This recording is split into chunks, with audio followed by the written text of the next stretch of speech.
Well, usually when I do these standalones, I kind of go through them in my head a bunch and kind of rehearse it or at least plan out what I'm going to say and try to trim the fat and figure out the unnecessary shit that I can get rid of. Because this is so fresh, I can't do that. It's more like a documentation of that time I spoke with Jesus. No, I did ayahuasca last night for the first time ever. And so I'm going to try to recount that experience. And so I'm sorry if it's long and full of unnecessary shit, but I really just need to say it before I forget most of it.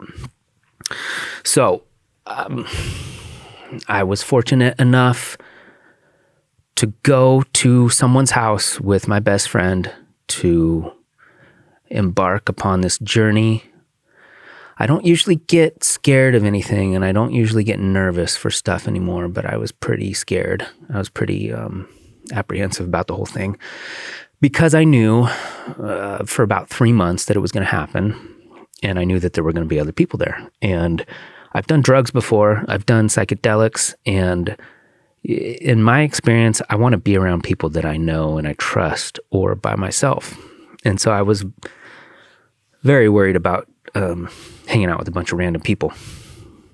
There is the prospect of purging, and that is explained to you in detail in the emails that go back and forth between you and the person that arranges all this. And the purge can consist of vomiting or shitting out your butthole or sweating or crying or any way to get the guck out of you. And so I was also not real stoked about potentially throwing up in a bucket in front of 8 other people, but this is a thing that I've heard about from a number of people, and it's been a tradition for hundreds, maybe thousands of years.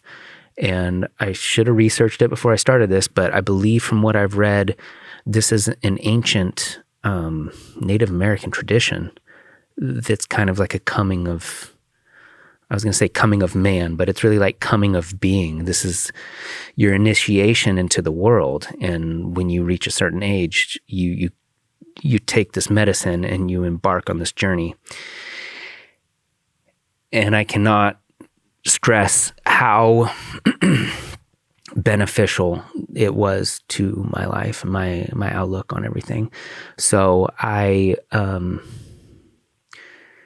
we go to this person's house in a residential area at 3 p.m. on a Saturday with the intention of spending 7 hours with a couple guides and then my best friend, and there were 5 other people. We show up at this house. I don't know anyone.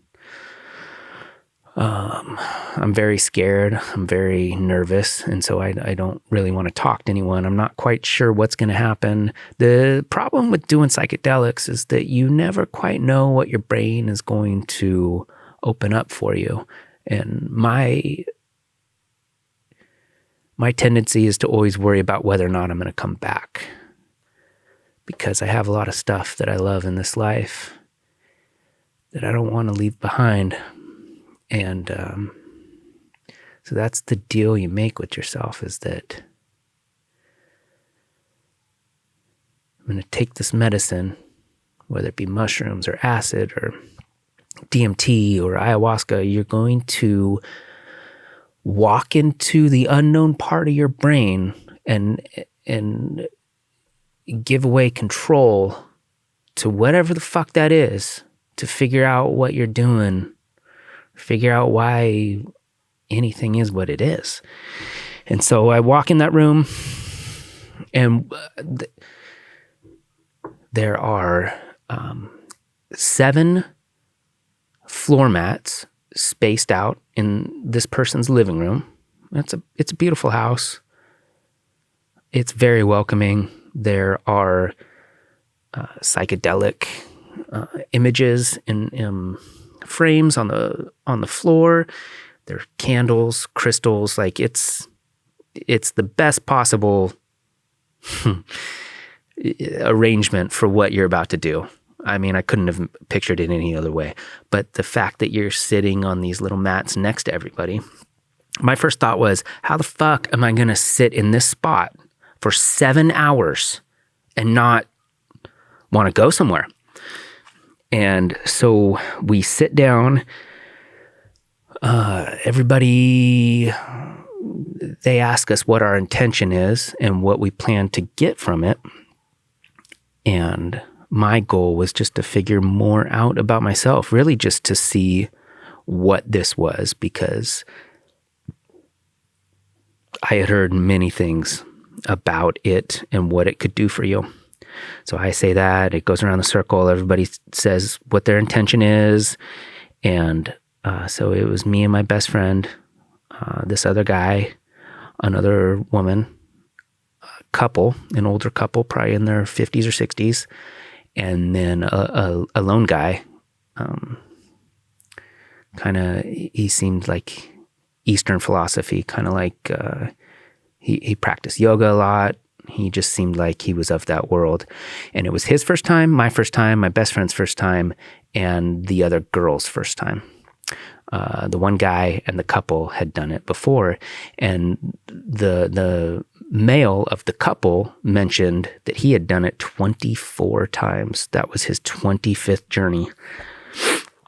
And so while everyone's going around the room talking about everything, I am freaking the fuck out. And I am moments away from getting up and walking out. We have paid $150, which I don't give a fuck about the money, but we paid $150 for that day, and you're supposed to stay and do it again today. So it's 2:52 right now. They are going to be at that house again in 8 minutes to do it again. How? I don't know. But that is what you're supposed to do is hang out for 2 days. $150 a day, $300 total. I don't give a fuck about the money. Because of past experience doing psychedelics, thought there's no way. Why the fuck? Why would you want to travel there?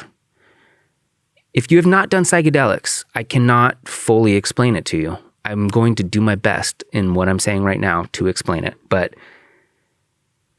I cannot explain it to you. You will never fucking understand. It's like you cannot understand what it's like to be a parent until you become a parent. You can hear other people talk about it, but it doesn't make any sense until you've been there. You could fucking look at pictures of Waikiki Beach in Hawaii and, oh, that looks like a cool place. Fucking North Shore. Yeah, nice. I'll go surfing there sometime. Unless you go there and you walk around and you feel the sand in your toes and you jump in the water and you smell the air and you see the fucking sea turtles, you will not understand. But I am going to try to tell you anyway. So we're sitting there in this living room. Everybody's talking about their intention. 4 people, first time. 3 people have done it before. Everybody has different baggage. Everybody has something that they hope will open up and be explained to them.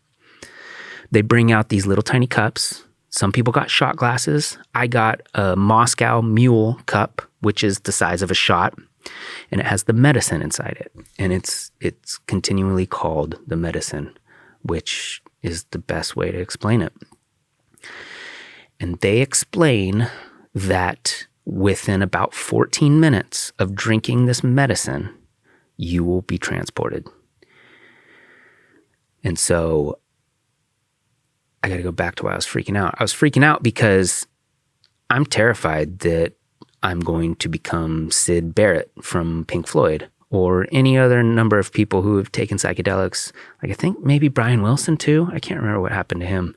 But there are stories where people took psychedelics and it broke their brain and they just fucking disappeared.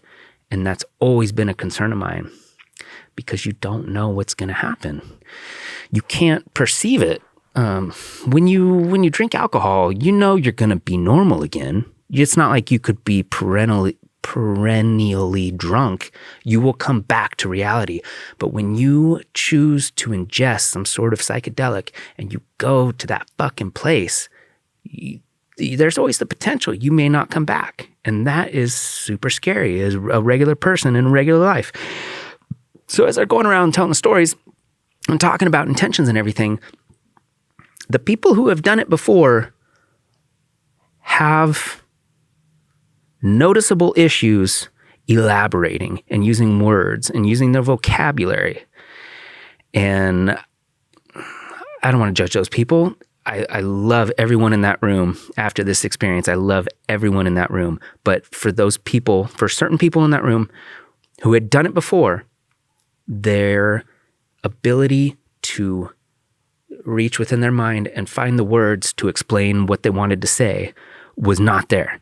And so I started thinking, oh my God, maybe I won't be able to talk after this. Maybe I'll be brain dead to a certain extent and I'll fucking be searching for words all the time. And that would be terrible. I love being able to like pick off the tree and grab a word and there's a word and there's a word and just I'm getting the fruit and I'm pulling it in and I'm using it. And that's something that's important to me.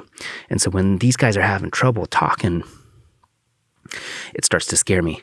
And up until the fucking moment that we drank the medicine, I was about ready to leave. I was about ready to get the fuck up and go because it was terrifying and I almost couldn't handle it. But I just kept trying to tell myself, everything's going to be okay. You paid for this. You're here. Just go through with it. You're going to be all right. And one important piece of advice that one of the women in the room that had done it before said is she goes, it's going to get intense. It's going to be too much. And all you got to do is remember to breathe. Just breathe deeply and just bring yourself back. You're going to be okay. And so that was very important once we got into it. We all toasted the medicine and we drank. And so, like I said, there were 7 of us that were drinking. I don't know if the female guide drank or not. I thought she did, but I'm not sure. And then there was a different guide, a male, and he didn't drink. He had drank many times before, but he was going to be the rock for the room. Everybody's got a little bucket and a box of Kleenex, and you have blankets, and you have your water. You have all these things that you need, which I didn't know were necessary, but I found out. And so we drink, and then we sit there, and I'm just sitting cross-legged. You're not supposed to say it anymore, but we used to call it Indian style. You're just sitting Indian style there, waiting. And I'm looking around the room, and I'm like, oh, I don't know what's going to happen. And everybody starts closing their eyes. And so I'm like, okay, well, maybe I need to close my eyes. Maybe it's in my mind, and I'm not going to need to look at anything. I've seen movies. I've eaten psychedelics before, like I said, fucking 9 times already. Things move. Things pulsate. The ceiling will do stuff, and the carpet will kind of move. If I put this out, I'll put some video from popular culture in that I've seen that is very representative of what you see. I just don't know if I'm going to put this one out or not. But so I'm sitting there waiting, and everybody's just real quiet. And they had mentioned before that your sensations were going to become very intense, and you were going to have otherworldly hearing, that the tiniest sounds were going to be magnified. And so I didn't really know what that meant, but I was very conscious of the fact that I shouldn't make a lot of noise. This is a peaceful thing. This is a silent thing. The fucking party is in your head. You don't need to talk. You don't need to do anything. You just need to experience what is inside you, because that is where it's going to be. And so I sit there for who knows how long. And by the way, most of the people in the room, they asked us to wear white or light colors. And so I wore a white shirt and I wore Levi's and a belt. So I wasn't as comfortable as I could have been. Everybody else was wearing sweatpants and, like comfort clothing, warm socks, everything was about comfort. And so, I also didn't mention, they told us not to eat before. We were told to eat a small breakfast so that you didn't have a lot of food in your stomach because of the purge. You weren't quite sure what was going to happen with the purge. So I'm sitting there, not much in my stomach other than this medicine that I drank, this shot of medicine, which I didn't describe what it tasted like. To me, it kind of had like a licorice hint to it, and they gave us a piece of ginger and a piece of apple to cleanse the palate after you drink it. And I ate the apple after I drank it. So I'm sitting there waiting for this to happen. And all of a sudden, I'm just there. I don't know how it happened, but I was waiting, and all of a sudden it was like, I've been searching for ways to explain it. It was almost like that ride in Willy Wonka when they're going through the tunnel and everything's chill, and then all of a sudden it's just fucking insane. And you don't know what to do. You don't know what to look at. You can't explain any of it. And it is the most beautiful, psychedelic, rainbow cycling. I felt like I thought about Inside Out a lot, the Pixar movie Inside Out, how there's like a central control. I felt like I was in the middle of my brain watching a 3-dimensional movie, like the most inexplainable, rainbow-colored, geometric, polygon, moving shapes, just a constant barrage of fucking insanely inexplainable color. And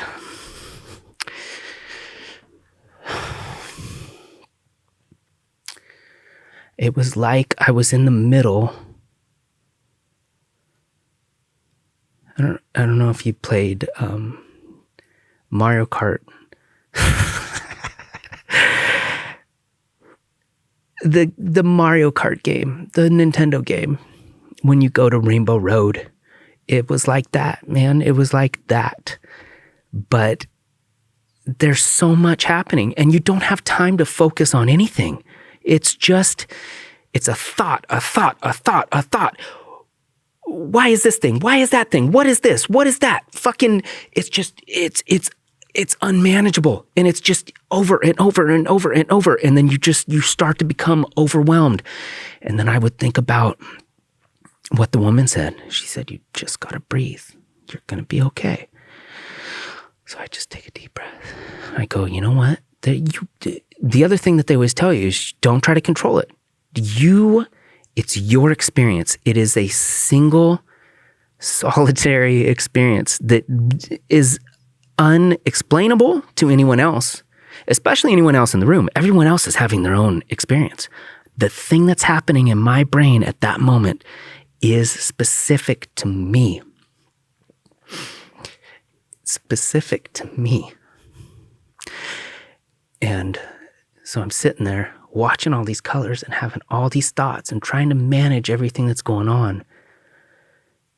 And when I wasn't upset or worried and I just let it go, you just feel like this wash of comfort over you. And I was sitting there Indian style, and I just feel like it's just everything's okay. I just kept telling myself that over and over and over again. Anytime I'd get upset, I'd be like, what are you worried about, man? It's okay. Everything's okay. You have everything you need. And I would think that I had to pee. I didn't trust my body. I wasn't quite sure what, obviously I didn't know what was real. I mean, I knew that that's the disconnect. I knew that I was a person, but I knew that I was in a different dimension. And I knew that I had taken a drug, but I was also disconnected from reality and I didn't care. I tried to understand time and I didn't care. And I tried to understand that I have kids and I love my kids to death. And I'll get more into that here in a second. But like, I understood that there was no way I could do anything. And I also thought about like, what if the cops bust in right now? Like, I was fucked. I could not function in society at that moment. There's no way. And this is all with my eyes closed. And so when I would open my eyes, it was the most fucking distorted. If you've ever seen Butterfly Effect with Ashton Kutcher, when he reads the journal and everything and it just starts shaking and like becomes disconnected, that's what reality looked like. I looked down at my legs and it was incomprehensible. It was jagged and ripping and rainbow colored. And the fucking guy, I'm not going to say his name, he came over and this dude is fucking solid. No disrespect to him at all. He comes over and I was fucking so deep, higher than I've ever been on anything. And he comes over and as he's whispering, because everything is magnified 1 million times, he says, "Are you full on?" And I look at him and I don't know how to communicate with him. He is talking to me, asking me a question, and I understand that he is offering more medicine to me, but I'm high as fuck, man. And he's trying to get me to take more. He's not trying. He's trying to figure out where I'm at. And I was blast off, man. I was fucking 100 million miles in outer space. I was done. And all I could think of was, how could I get higher, man? What are you trying? No, I'm cool. And it's a weird thing when you're in that spot because I didn't want to talk to anybody. It was too much. It's like I was in a cocoon and there were like somebody trying to get into the cocoon. And I'm like, no, dude, let me just hang out in this fucking beautiful place. I'm going to be okay right here. And so he would go around the room and he kept asking my best friend because she has experience with things as well. And it wasn't affecting her in the same way that it was everyone else in the room. She didn't have her eyes closed, visibly fucking fucked. And she was like looking around the room at everybody. And so they thought that she needed more.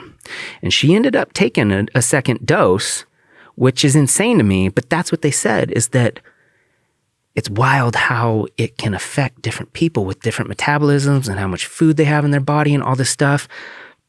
I found out after the fact that I was the first one to go in, and it was like visibly obvious to everyone, or to the two guides who were not drinking. They could tell that I was in it. And still, he came and asked me if I needed more. He came and asked me again 2 times, maybe 3, I can't remember.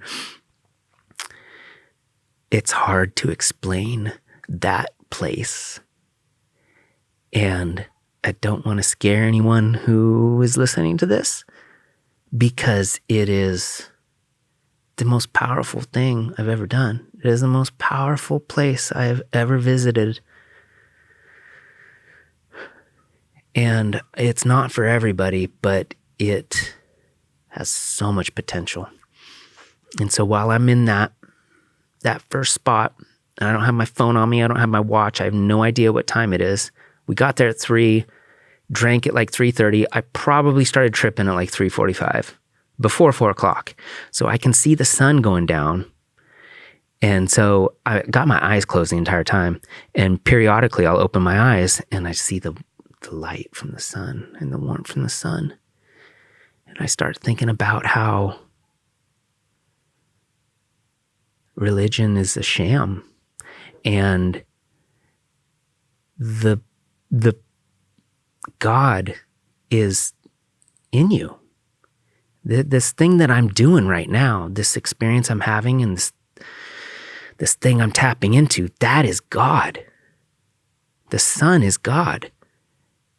This experience, this love that I feel for everything and this journey that I'm going through in my mind, that is God. That is the thing. And somehow it got turned into Jesus and God. It got turned into a thing that they could write about in the Bible. And I honestly believe now all this stuff stems from people doing psychedelics and experiencing that, because I didn't like talk to Jesus or something, but I had a moment, hundreds of moments, where I felt connected to everything and everything made sense. And while all this crazy shit is happening and I'm in that inside out, inside my brain, the other way to explain it is I felt like I was a little kid, like a 7-year-old kid right in the middle of my brain in this huge fucking like Epcot Center style dome, okay? And there's a little 7-year-old right inside the middle of it. And then there are fucking 500 voices around me. And they're all, the way I explained it last night, it's like you went to a dream, but you told everybody that it was a dream and anything goes and they do whatever the fuck they want to. And then there are thousands of ideas in your head, and pretend like each idea is a different person. It's like all those people came out and they're like, oh, it's fucking free for all, man. Ask this question, ask this question, ask this question. And it's fucking just one after another, just over and over and over and over. And while you're just thinking about like, why are flowers cool? Or why does my mom love me? Or why is a wheel a wheel? Like any fucking thought you can think of. As soon as your brain thinks of it, the next one, and everybody's screaming at you, all these fucking ideas. And it's too much. It's too much. And then you just go, I'm okay. I'm okay. I'm enough. I am what I am. I'm enough. I am enough for this situation. Breathe. And then all this stuff is happening. And I had moments where I thought, fuck, dude, what if I don't come out? I have kids I got to take care of. What if I'm just like some crazy person walking down the street, talking to trees from now on? I have to come out of this. Like, this is inexplicable, but this is not reality. And I love reality. I love that you have people and that you have things you have to do. You have a house. You have a job and you have friends and you have fucking Knob Creek. I love this. And that's a recurring theme. We're so lucky that we get to do this. I don't even know what this is. I don't know how this is a thing. But it gets to be a thing and I get to be a part of it and I get to experience it in my own way. My brain is specific to me. I get to choose, and I also don't get to choose what happens up there. But it's unique to me, and I have an experience that is different from anyone else in the world. And that is special, and it's also not special, but it is what it is. And so you just accept it. You just accept. And so this insane Mario Kart Inside Out, Epcot Center, fucking whirlwind happens for who knows how long. An hour? I don't fucking know. And then it finally starts to chill out a little bit. And I could realize that I was coming back. And then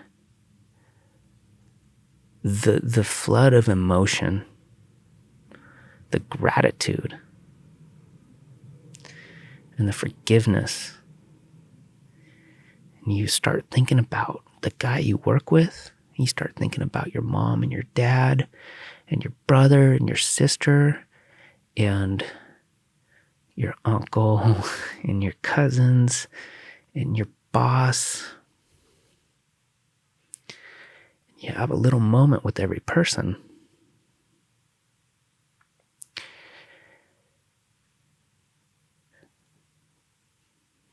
And you get to talk to them in your head.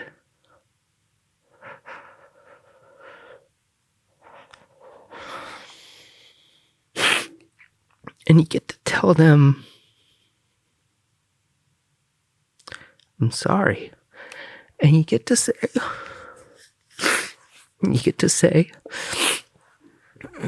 why am I mad at you? Why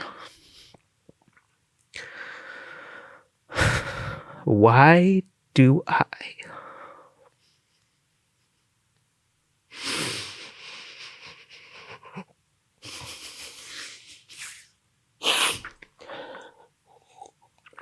Why do I carry all this fucking grief and all this anger? It's so unnecessary. And you get to say thank you. You get to say thank you to the people that helped you.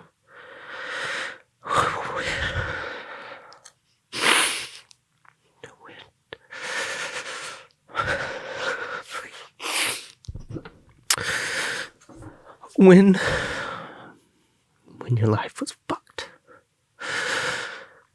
And all those people that helped you. And then you get to forgive the people who did it to you.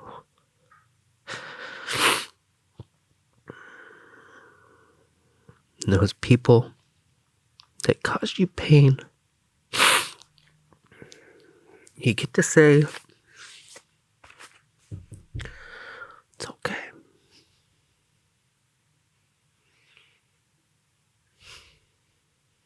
I don't think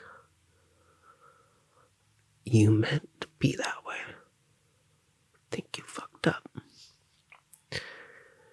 I had to go through some things to get where I am now.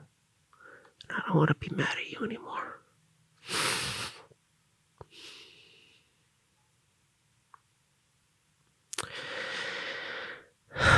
And it's overwhelming. And at different points of the trip, you hear people throwing up. Like violently throwing up. Some people have to get up and go to the bathroom. Other people are bawling their eyes out and blowing their nose. And you don't care. You don't judge them because you know that they're all dealing with something. And you realize when they're throwing up that they're getting rid of some fucking horrendous shit. They're literally purging fluid and memories from their body. They're cleaning themselves out. It's so fucking powerful, man.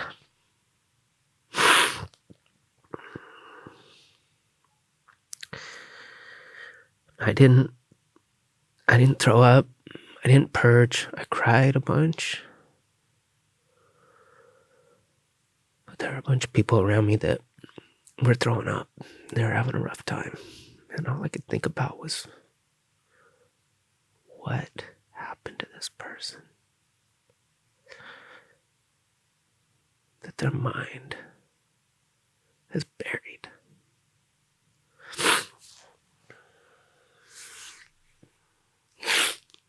And so, fuck, I didn't mention the music.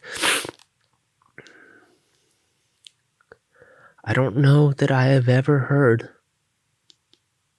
anything more physically and mentally and emotionally special or relieving. They had some playlist, and it wasn't even a playlist. She was choosing the songs as she went. And it's on this little tiny Bluetooth speaker that's in the living room. It's up against the window. And it was like a fucking $100 speaker or something. But I swear to God, I've never heard anything sound so good. And every song she picked was something I'd never heard of. And every song felt like it was 20 minutes long. And I would not fully pay attention to it. It would just kind of be like the soundtrack of your life, and it's in the background, and you're working shit out, and you're trying to figure out what's going on. You're trying to figure out why you're mad, and you're figuring out why this thing happened when you're a kid and whatever. And then all of a sudden, the song changes, and it goes to the chorus, or some drums come in, or there's a cacophony of melodic voices spread out around you. And it's so powerful. I've always loved music and I've always appreciated it, but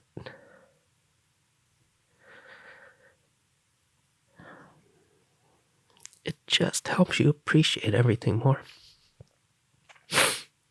You could not. It's like I was in the middle of a choir of 1,000 voices. And every single nuance of every track, if I really focused on it, could become a physical entity. I mean, I didn't see it, but I could feel it around me.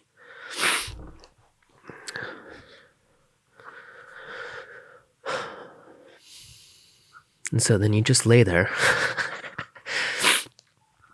You lay there on a mat. I didn't mention the blankets. So the other thing that happens is, and I've experienced this on mushrooms before. You kind of, for whatever reason, you get cold. And I had trouble, like I said, trusting my body. I didn't know. I couldn't tell if I was really cold or if I just thought I was cold. And every once in a while, I'd open my eyes and look at everybody in the room. And gradually, people started like wrapping up in blankets and putting them over their heads and like just like cuddling up. And I kept going, everyone else is cold. Why aren't you cold? And then my brain would go, you are cold. And then I would be too self-conscious to change my position because I didn't want to make noise because the noise is so fucking loud. You can hear everything. I could have heard an ant walking in China. It's insane how enhanced your hearing is.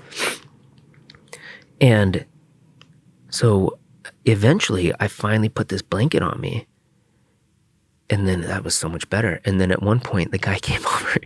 He must have thought I was cold or something. He put another blanket on me. And then my friend laid down, and she had brought us pillows, which I was so grateful for. And I looked over at her, and she was laying on the pillow. And I thought, wow, that sounds like a good idea. Because I've been sitting in this yoga pose for who knows how long, and my legs were getting tired. And so I finally laid down, and then I just tried to bring everything together. And I laid like this with my hands on my chest, on my back, with my head on the pillow, just staring at the ceiling, with my eyes closed, with the blanket over me, the 2 blankets. And I started to get the feeling that I had to pee, but I couldn't, there's no way I could walk. So I just tried to push it out of my brain. I was like, you can't do that right now, so stop thinking about it. It's okay. So I stopped thinking about it, and then, eventually I did have to get up and go pee, but I could actually walk at that point. But there was a significant amount of time where I was incapable of talking or moving. Like I just had to lay there and let it wash over me and experience what it was. And so the fact that you can drink basically a shot of licorice juice and do what I did and experience the things I experienced and channel the love that I feel for everyone is unbelievable. And I honestly believe if you could give that medicine to world leaders or fucking psycho killers or regular people that work at Best Buy, like give it to whoever. If you get the chance to do that, there's no way that you don't have a profound experience where you question yourself and you question what you do and you question who you love. And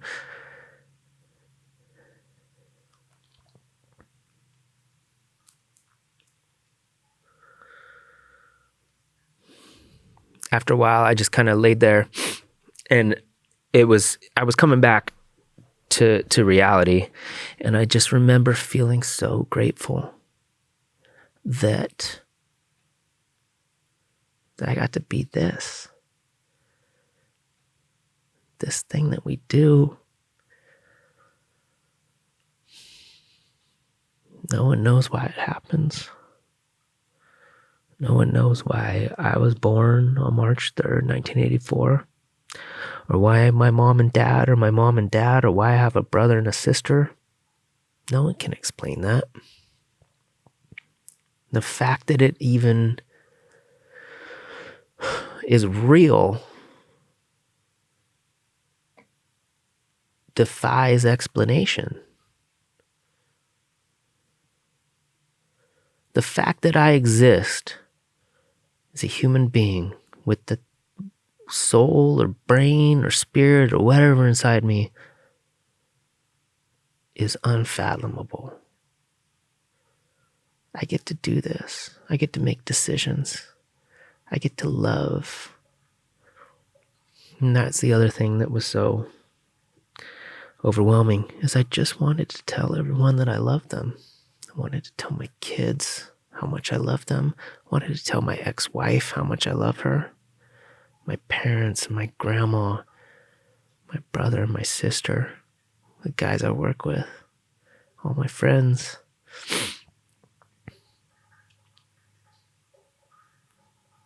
The amount of love that I had,